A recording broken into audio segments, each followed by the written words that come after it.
Olá, meu querido amigo, minha querida amiga, que alegria imensa estar com você hoje. Chegamos ao dia 105. Olhe para trás e veja como o seu compromisso tem dado frutos. Hoje não é um dia qualquer na nossa leitura. É o dia em que o visível encontra o invisível. No livro de 1 Reis, hoje testemunharemos a inauguração do Templo de Salomão. É o momento em que a Arca da Aliança, que acompanhou o povo pelo deserto e pelas tendas, finalmente entra no seu lugar de descanso. Vamos aprender que a maior riqueza de qualquer construção não é o luxo exterior, mas a presença de Deus que habita nela. É um dia para lembrarmos que o Deus que preenche o universo também deseja preencher cada detalhe da nossa vida. E para que esse momento de glória e fé alcance mais casas e transforme mais vidas, eu te faço esse pedido especial. Inscreva-se no canal e deixe o seu like agora.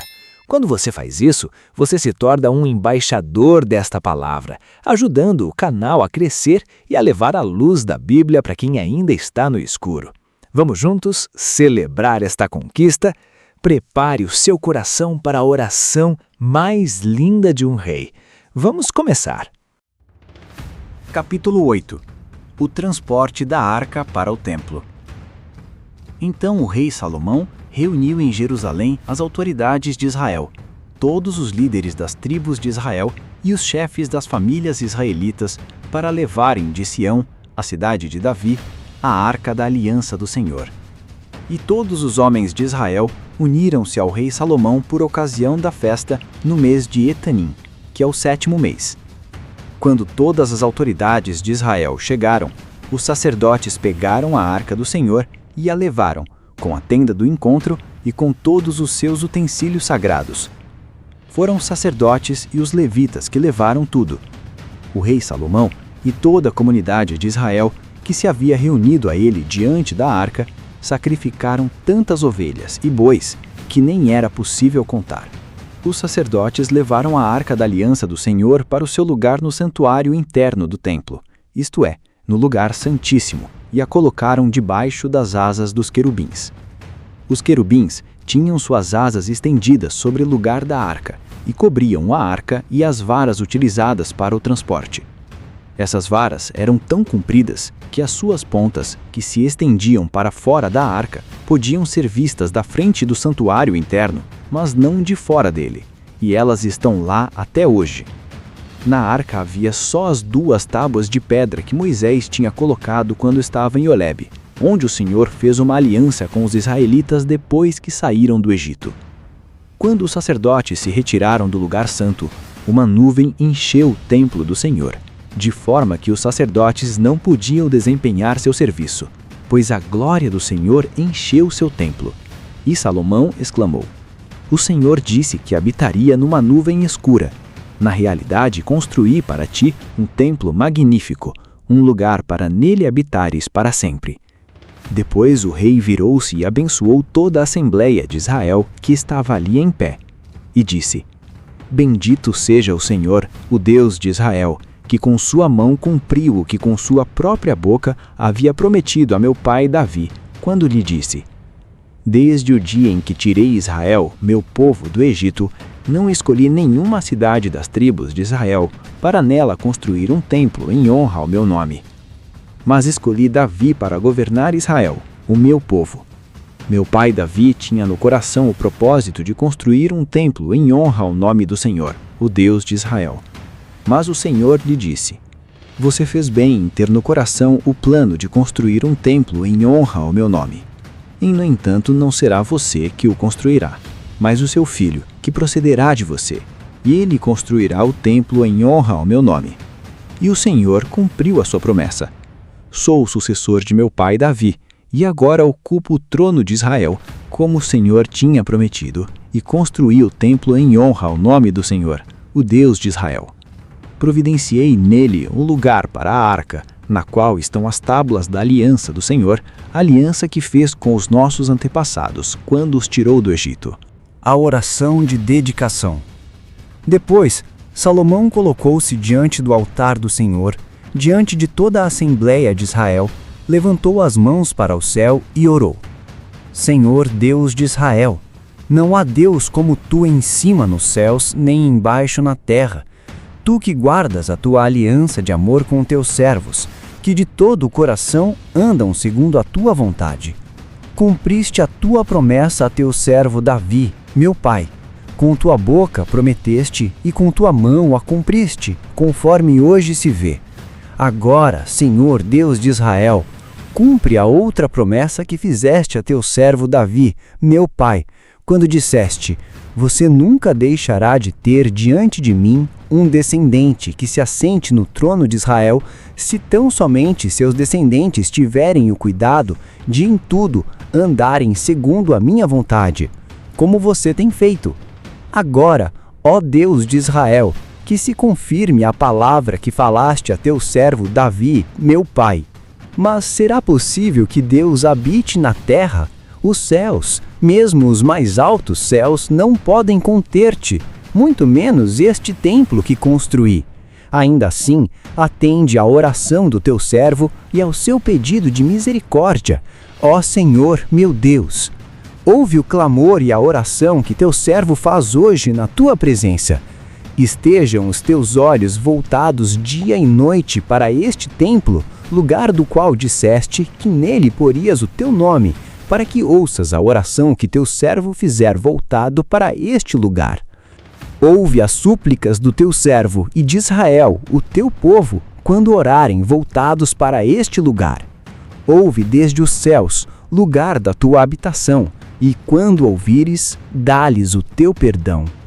Quando o homem pecar contra seu próximo e tiver que fazer um juramento e vier jurar diante do teu altar neste templo, ouve dos céus e age. Julga os teus servos, condena o culpado, fazendo recair sobre a sua própria cabeça a consequência da sua conduta, e declara sem culpa o inocente, dando-lhe o que a sua inocência merece.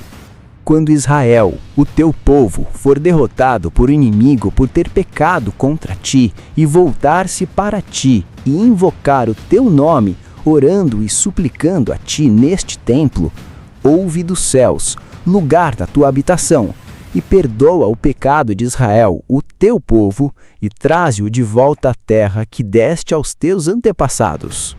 Quando se fechar os céus e não houver chuva por haver o teu povo pecado contra ti, e se teu povo, voltado para este lugar, invocar o teu nome e se afastar do seu pecado por o haveres castigado, ouve dos céus e perdoa o pecado dos teus servos, de Israel, teu povo.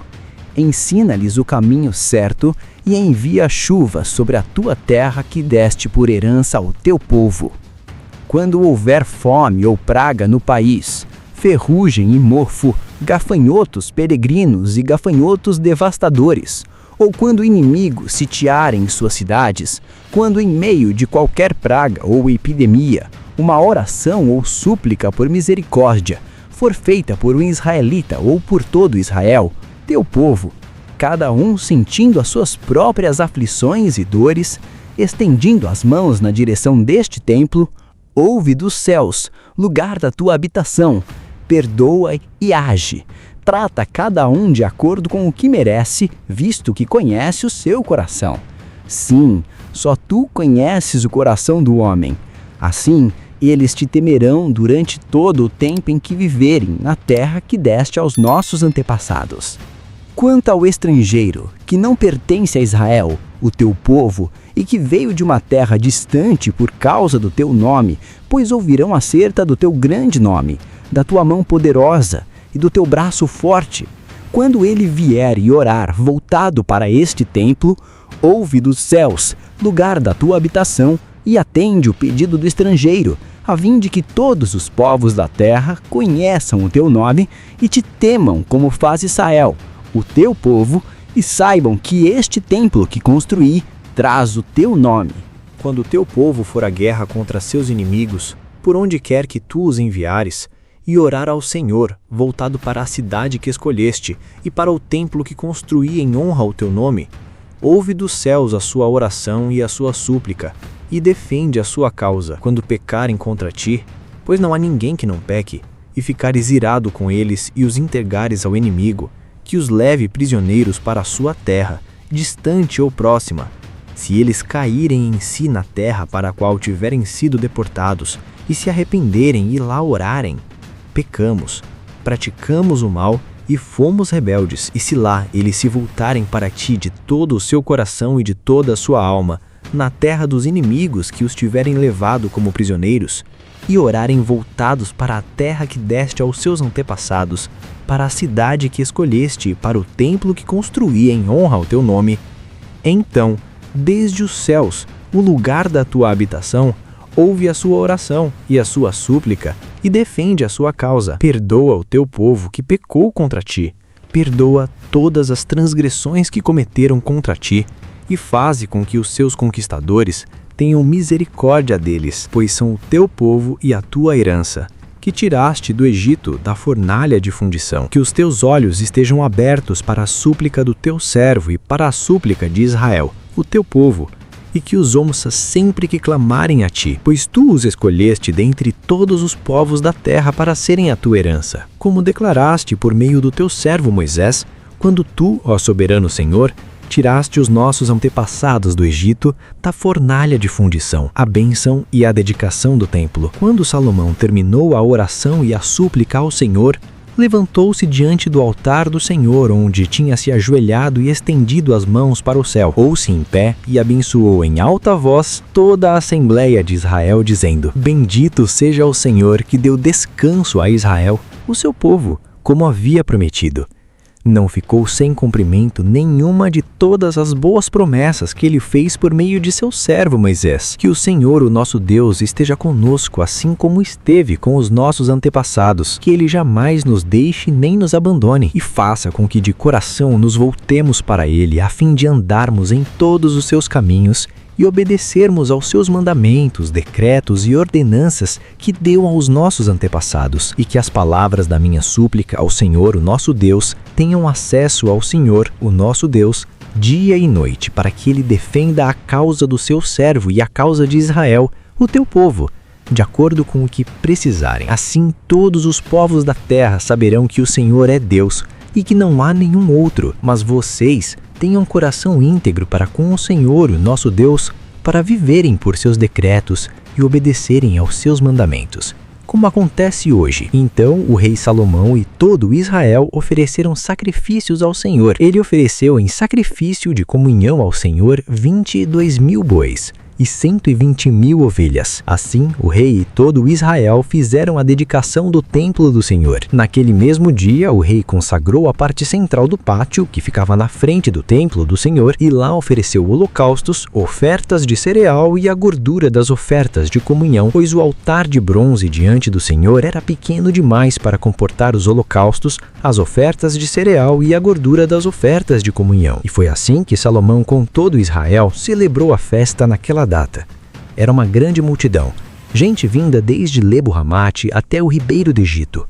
Celebraram-na diante do Senhor, o nosso Deus, durante 7 dias. No 8º dia, Salomão mandou o povo para casa. Eles abençoaram o rei e foram embora, jubilosos e de coração alegre, por todas as coisas boas que o Senhor havia feito por seu servo Davi e por Israel, o seu povo. Que leitura poderosa e emocionante fizemos hoje no nosso dia 105. O capítulo 8 de 1º Reis é um dos textos mais sagrados da Bíblia. Vimos a Arca da Aliança sendo trazida para o lugar santíssimo, e no momento em que os sacerdotes saíram, a nuvem da glória do Senhor encheu o templo de tal maneira que eles não podiam mais ministrar. Foi a confirmação visível de que Deus aceitou a oferta de seu povo. Ouvimos também a oração de dedicação de Salomão, uma aula de teologia e humildade. Ele reconheceu que nem mesmo os céus dos céus podem conter a Deus, mas pediu que o Senhor estivesse atento a qualquer oração feita naquele lugar. Salomão intercedeu por pecadores, por estrangeiros e por exilados, mostrando que o templo deveria ser uma casa de oração para todos os povos. O capítulo termina com uma grande festa e o povo voltando para casa alegre e de coração contente por toda a bondade do Senhor. Sinta a satisfação de ter vencido o dia 105. Você aprendeu hoje que quando preparamos um lugar para Deus em nossa rotina, a sua glória invade o nosso dia a dia. E, olha, para que continuemos caminhando rumo ao dia 200 com essa mesma chama, a sua inscrição e o seu joinha são o que mantém essa comunidade vibrante. Se você quer que a presença de Deus encha a sua casa hoje, deixe seu like e se inscreva. Sou muito grato por sua fidelidade. Amanhã veremos a resposta direta de Deus a Salomão e a visita da rainha de Sabá. Dia 105. O templo está cheio. Um capítulo por vez, a presença nos transforma. Que Deus te abençoe grandemente e até amanhã.